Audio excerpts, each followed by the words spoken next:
serame ini Ki, agak deg-degan. Deg-degan seperti itu. Apakah timnas bisa menang malam ini? 3-1 lah. 3-0. Nanti skornya tipis mungkin misalnya 2-1 atau 1-0. Ya kalau saya sih optimis ya. Pokoknya semoga Indonesia menang. Kalau kalah pun nggak apa-apa. Indonesia! Indonesia!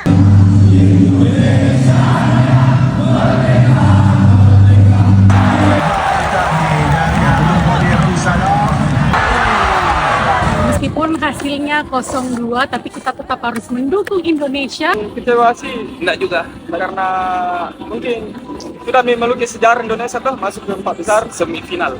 Harapannya untuk persepak bolaan di Indonesia jadi lebih baik lagi dari apa yang hari ini terjadi. Kalau saya harapanku semoga bisa lebih dikembangkan lagi terus berjaya, terus berlatih. Tetap semangat, masih ada lawan berikutnya. Tetap King Indonesia. Tetap dukung Indonesia. Tetap semangat buat Indonesia. Semangat terus, Garuda Muda Indonesia.